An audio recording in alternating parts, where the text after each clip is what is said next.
fully deserve to win the game, says Mikel Arteta. You think they're going to go on and win the title? Yes, most definitely. I love that back line. And you know what? Today, I was so excited to see that starting lineup.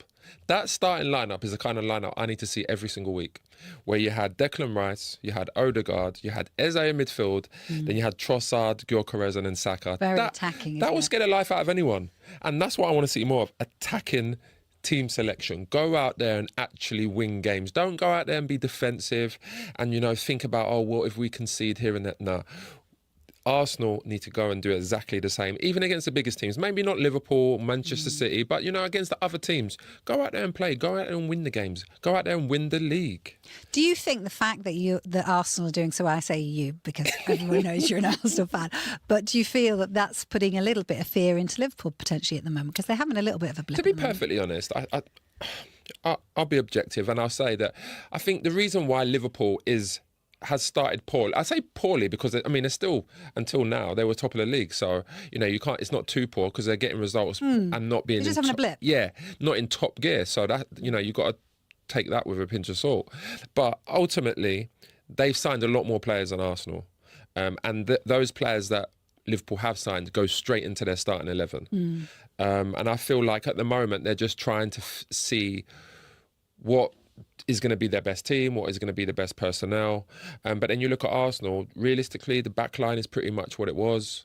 You've added like Zubimendi, obviously Gyökeres has stepped in there, but it's pretty much the same. And I feel like that's why it's more settled. Arsenal, it's more settled. That's why Arsenal have adjusted quicker than Liverpool.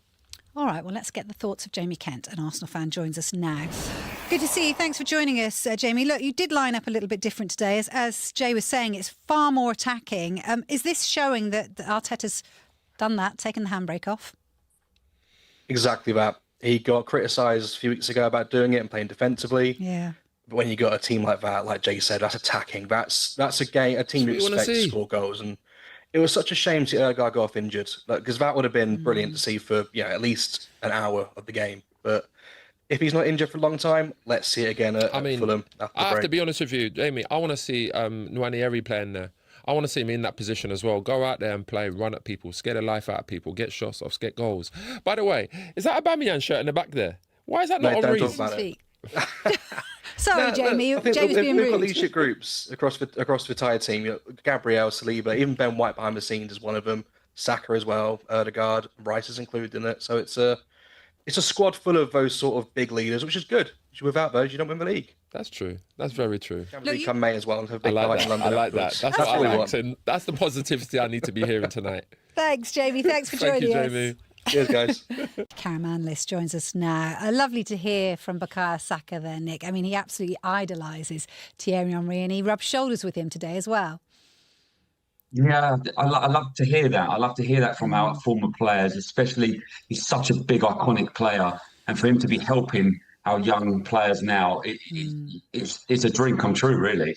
I'll do some help as well. Sorry? You did some... Be quiet, Jay. Be quiet. How special is somebody like Bukayo Saka? Because, we can't help but love him. As soon as you hear him speak, he's just everything to the game, isn't he? Yeah, I mean, he's our star boy. I mean, even if he's a bit quiet on the day, once he gets the ball, he's the only one player on the pitch that you get excited. You know that something's going to happen, something's going to come from it. And that happened today. In fact, he started a little bit slow. And yet, for the first 20 minutes, you didn't receive too much of him. And then he put the ball in the back of the net. Right, it was offside. But he's always involved in the goals. So he's a massive, massive player for us. And again, how young is he? And 200 games and 100 goal involvements is brilliant. Yeah, I mean, Saka's obviously unbelievable. To be honest, I don't think he gets enough credit that he deserves. When people ask the question, is Saka world class? And you hear a lot of people say, I'm really? not sure. Yeah, I hear it quite a bit. But I mean, the overall performance I thought was fantastic. And the thing that I was really happy about, and I was saying to Vicky off air, is that team selection is what I need to see every week. I don't want to see three defensive-minded midfielders in that team. I don't care who we play against. I need to see attacking players out there like Ødegaard today, Eze in that three in midfield. I like that as well, by the way. I think when Ødegaard was on the pitch, what I've noticed today was he was really looking out for him a lot more. Yeah. Usually it's Ødegaard and Saka, but today he put a few through balls around the back. For someone who's so strong, he's big, and he's meant to be quite quick, he doesn't win his battles as much. He does win the odd foul, but he's not holding the ball up like we used to have, like a Giroud or even Havertz holds the ball up really well. Yeah. And then when you do play him behind, he seems to get beaten for pace by the defenders, or at least if he's not beaten, he's not pulling away from them. And that's a little bit of a worry for me. I've heard him being called a flat track bully, and I don't mind if he is a flat track bully. If he's scoring against only your West Hams, your Palaces, and teams like that, that's great for us. But the way he played today, I'm not even sure he's going to do that. That's not great if he's just scoring against those teams. He needs to be scoring against the Liverpools, the Man Cities, the Chelseas. He needs to score in those games. That's why he was bought. Yes, he wasn't bought to score against those teams because Arsenal will probably beat them teams anyway. He was bought to get Arsenal over at their edge against the biggest clubs.